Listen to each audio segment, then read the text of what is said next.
Hey everybody, it's Troy. Hey, listen, check out this video from Newsmax. This is Newsmax anchor Greg Kelly talking to famous bigot Rick Santorum about Congress codifying the right to same-sex marriage.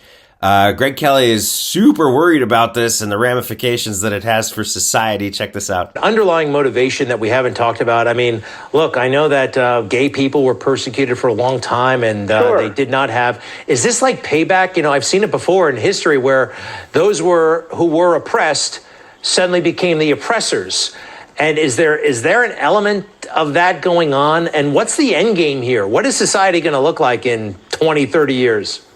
I don't think it is. No, I don't think that gay people want to harm anybody. I mean, obviously, there's always radical people who want to hurt people. But I think if you look at most people in the gay community, they're not doing this because they want to harm anybody. They truly believe this is just a civil right.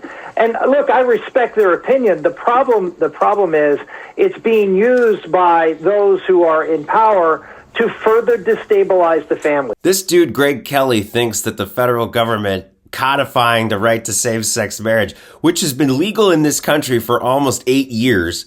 There are children born in this country that have never known a society where same-sex marriage wasn't legal.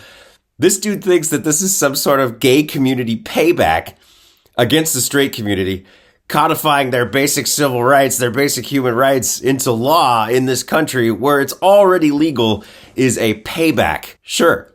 Because when you're accustomed to privilege, equality feels like oppression. Same-sex marriage has a 70% approval rating in the United States. Most Americans have just kind of gotten over this idea that same-sex marriage is bad for society. There's no statistical evidence whatsoever that children of same-sex couples grow up to be any different than children of heterosexual couples. The scientific studies repeat that and bear that out. Study after study after study shows that children of same-sex couples do just fine in our society. There's no war on the family happening here. This is just basic civil rights. But for unrepentant bigots like Greg Kelly and Rick Santorum, the very idea that society would go out of its way to protect the civil rights of its citizens is completely abhorrent. We are not more than 2 weeks out from a fatal shooting at a gay nightclub in Colorado Springs, a product of MAGA fascist bubble propaganda that claims that gay people are grooming children for pedophilia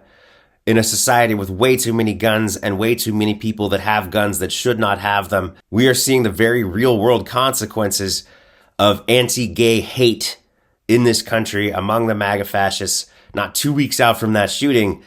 And these guys have the audacity to talk about gay people wanting payback for just wanting equality, that just asking to be equal in the society and not face brutal oppression is somehow asking for too much, is somehow asking for payback, is a punishment against the heterosexual community. Not 2 weeks out from a brutal example of how gay people are not equal in the society, that gay people are still very much threatened, their lives are threatened, their rights are threatened.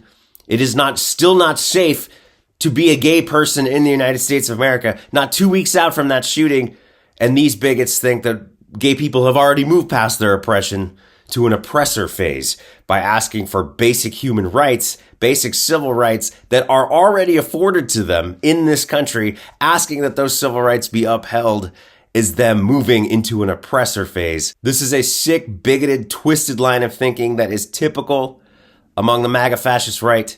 This is how they feel about anyone who isn't a white male, Christian, heterosexual, cisgendered person in this country. Everyone else has to wait in line. And when anyone else asks for basic human dignity, there must be an underlying agenda. For MeidasTouch, this is Troy. Remember, smash that subscribe button to keep supporting independent media. At MeidasTouch, we are unapologetically pro-democracy, and we demand justice and accountability. That's why we're spreading our message to Convict 45. That's right, gear up right now with your Convict 45 tees and pins at store.meidastouch.com. That's store.meidastouch.com.